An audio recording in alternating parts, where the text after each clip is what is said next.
Welcome to Bloodbath and Beyond. Today we review Housebound. Terror gets domesticated.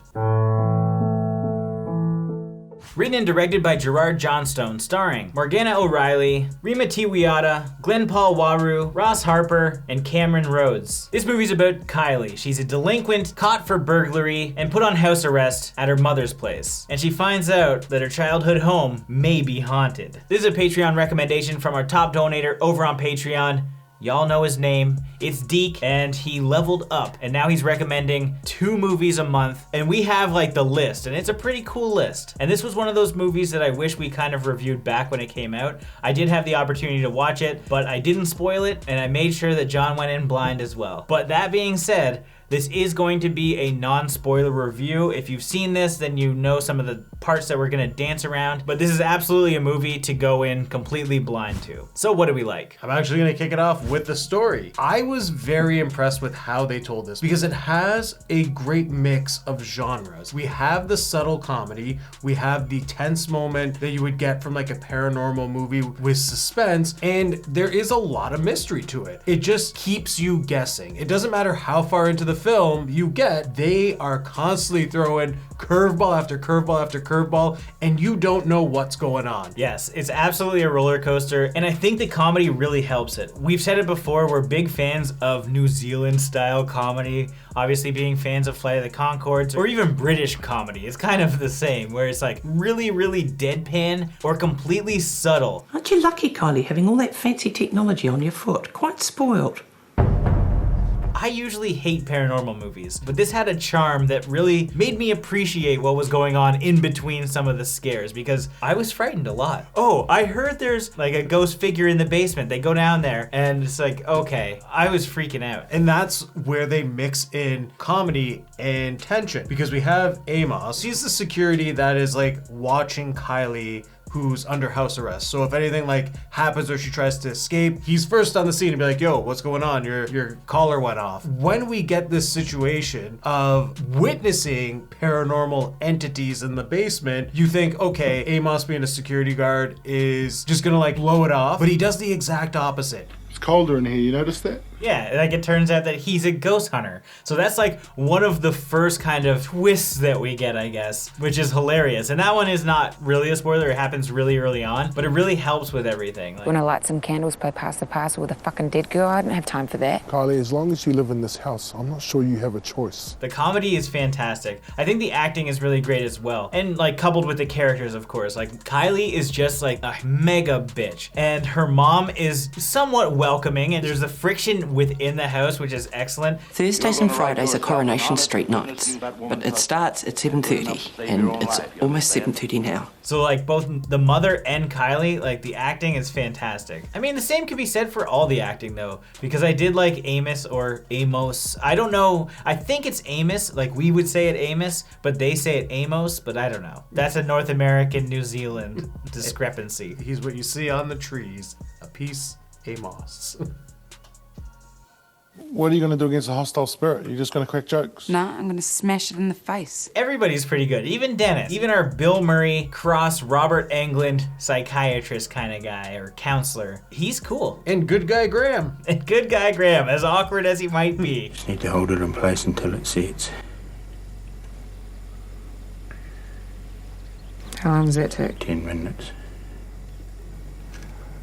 Also, this is a one location movie for the most part, and I liked the way that they use the space. Even though this is a longer movie, it's an hour and 50 minutes, I wasn't bored. You're not really stuck in one room that often. Like, I would say that people are in one singular room once in the movie. Like, maybe like the basement they use a couple times, but for the most part, you're moving around this gigantic house, as well as all these other like story elements that pop up that like keeps the energy going. You're in for the ride.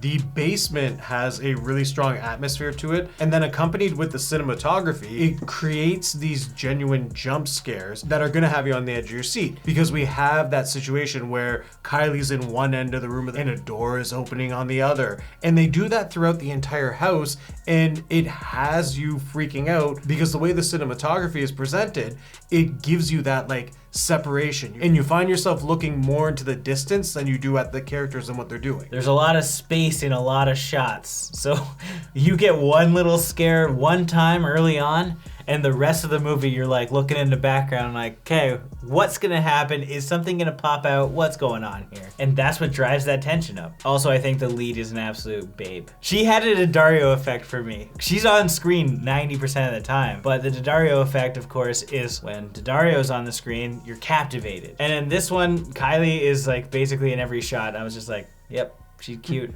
I was bashful. Now, what didn't we like? Even though I wasn't bored in this film, I did find the runtime to be a little too long, because it didn't need to be an hour and 50 minutes. It's hard to say where they could have trimmed it. I just felt it didn't need to be almost 2 hours in length. I can see that. I did say that like I wasn't bored because there was a lot going on, but I mean, there were definitely spots where they could have tightened things up and trimmed it at least like 10-15 minutes. It's a tough dislike because a lot of the times the gags and humor that we like are relied on them dragging the scene out, and that adds to the length of the film. But it's also weird because when you're watching this, you do realize that it's a long film. Like even when we paused it, we're like, oh, like we paused it twice for like bathroom breaks, and I think we got like a third, and then we were done. And I'm just like, wow, it's still going. It's still going. And what's weird to me as a revisit, some things that you remember from this movie, if you've seen this before,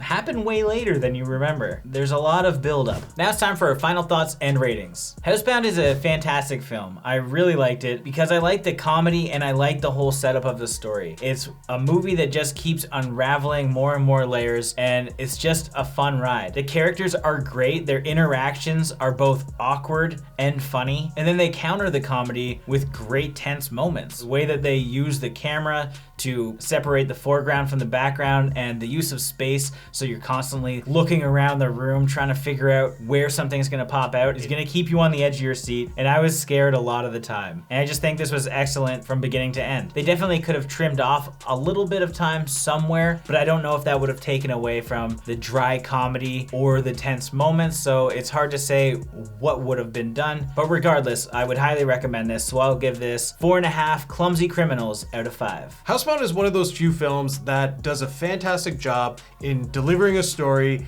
and showing it with its cinematography. On top of that, our characters were very entertaining and very believable with what they were doing, which set up for awesome curveballs because this film mixed so many different genres together, and it wasn't like they were stepping on each other's feet. I thought the comedy was fantastic. I thought they did a good job creating this eerie atmosphere, and the mystery element had you guessing all the way to the end of the film. However, I wasn't a big fan of the length. Not to say that I was against the pacing of it. I enjoyed the pacing. It just did feel like it was too long of a movie and probably could be trimmed up in a few areas. But I gotta say, I would definitely recommend this film. So that being said, I'm gonna give this film 4 knockoff Teddy Ruxpins out of 5. As always, thank you for watching. Like this video and comment below with your thoughts on the film if you've seen it. If you haven't and you do want to check it out, links are in the description. And if this is your first time here, make sure you subscribe to the channel to stay up to date with everything Bloodbath and beyond.